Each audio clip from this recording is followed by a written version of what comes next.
இப்போ என் தங்கச்சி ஸ்கூல்லேருந்து வந்துட்டுருக்கா. அவ சைக்கிள்ல. அவள பார்த்தோனே எப்படி ஓடுறா பாருங்க. நான் புடிச்சிட்டுருந்தேன். என்னையும் விட்டுட்டு அவ ஓடுறா. அவ சைக்கிள் கூடயே போணும்னு சொல்லிட்டு, இப்ப கீழ இறங்கும்போது இவ பின்னாடியே வந்து அப்படி ஓடுவா. அது எங்கேருந்து அவ்வளோ ஹாப்பினஸ் வரும்னே தெரியாது. இன்னைக்கெல்லாம் நான் கூட இருந்தேன். அப்படி இல்லவே இல்ல. அப்புறம் வந்த உடனே இவ கூட வந்து கண்டிப்பா விளையாடணும் அப்படின்னு சொல்லுவா. அவ ட்ரெஸ் கூட மாத்தல. விடவே இல்ல. என் கூட வந்து விளையாடு, எங்க போறேன்னு சொல்லிட்டு கூப்பிட்டு வச்சு 2 பேரும் வந்து டான்ஸ் ஆடிட்டுருக்காங்க. நான் இன்னைக்கெல்லாம் கூட இருந்தா இவ்வளோ சந்தோஷம் இருந்ததானே தெரியல. அவள எப்படியாவது விளையாட வச்சா தான் இவளுக்கு வந்து விடுவாளே! இப்படி இருந்துட்டு, எனக்கு வந்து இந்த மாரிலாம் பெட் இருந்தா நல்லாயிருக்குமே அப்படின்னு சொல்லிட்டு நான் யோசிச்சுலாம் இருக்கேன். என்ன பண்ணுறதுக்கு? எங்க அம்மா வந்து அவ்வளோ பண்ணவே இல்ல.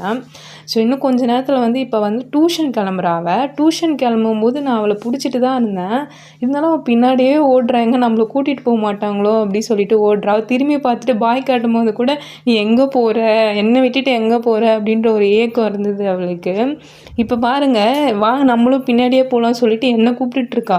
நான் கயிறு புடிச்சிட்டுருக்கேன். என்ன அப்படியே இழுத்துட்டு பின்னாடியே ஓடுறா. என்னால முடியல. அவள வந்து பேலன்ஸ் பண்ண என்னால முடியல. இந்த வீடியோ வந்து அவ போனதுக்கப்புறம் நான் எடுத்தது. நான் அதில வாய்ஸ் ஓவர் பண்ணுறதுனால அவங்களுக்கு வந்து அவ கத்துறது கேட்காது. இவ்வளோ நேரம் அவளோட சவுண்டே வரல. ஆனா, அவ போனோனே பயங்கரமா கத்தின்னு இருக்கா. ஒரு வண்டி ஒண்ணு போகுது பார்த்தீங்களா? அந்த வண்டிய கூட பார்த்துட்டு அவ ரிட்டர்ன் வந்துட்டாளா? அப்படின்னு சொல்லிட்டு திரும்பி பார்த்துட்ருக்கா.